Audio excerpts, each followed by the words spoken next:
पवित्र बीजक प्रज्ञाबोध कहरा 6 पद 5 कहरा 6 पद 5 इस प्रकार है।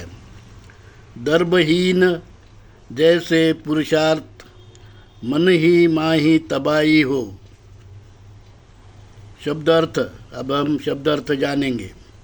दर्भ का अर्थ है अहंकार, हीन का अर्थ है रहित, पुरुषार्थ का अर्थ है करनी, पुरुषार्थ मन का अर्थ है अंतःकरण, तबाही का अर्थ है बर्बादी, उथलपुथ।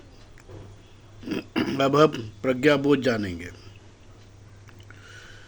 परमात्मा कबीर कहरा के इस पद में पुरुषार्थ के बारे में बात करते हुए बताते हैं, पुरुषार्थ वही उत्तम है जो अहंकार रहित है, क्योंकि अहंकार मन को कलुषित करता है और अंतःकरण में उथल पुथल निर्माण कर अशांति को जन्म देता है।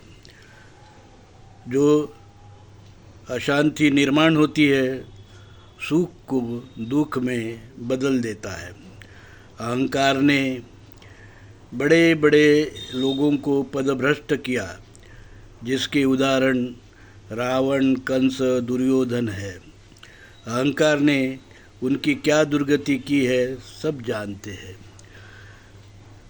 कबीर साहब अहंकार को मानव का सबसे बड़ा दुश्मन मानते हैं। धन संपत्ति, मान, पद, प्रतिष्ठा, सौभाग्य से, अच्छे कर्मों से आदमी को मिलती है,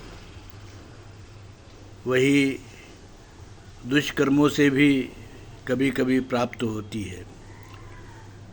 चोरी, डकैती, खून खराबा, लूटपाट आदि से धन संपत्ति कोई इकट्ठा करता है तो उसको चोरी कहा जाता है, लुटेरा कहा जाता है। कोई प्रतिष्ठा प्राप्त नहीं होती है। पर अच्छे काम से धन संपत्ति कोई अर्जित करता है और फिर उसे अहंकार भी हो जाता है कि मैं सबसे बड़ा हूँ, सबसे बड़ा अमीर हूँ, सबसे बड़े पद पे बैठा हूँ, मैं राष्ट्राध्यक्ष हूँ, मैं पंत प्रधान हूँ, मैं ये हूँ, मैं वो हूँ। और फिर वो दूसरे को जब तुच्छ समझने लगता है, झूठ बोलने लगता है, तो उसकी प्रतिष्ठा तो खत्म होती ही है, साथ साथ अपने ही मन में वो अपने आप को दोषी, पापी जो है पाता है। अहंकार से बचो, यही धर्मात्मा कबीर साहब यहाँ सीख देते हैं। साधु साधु साधु।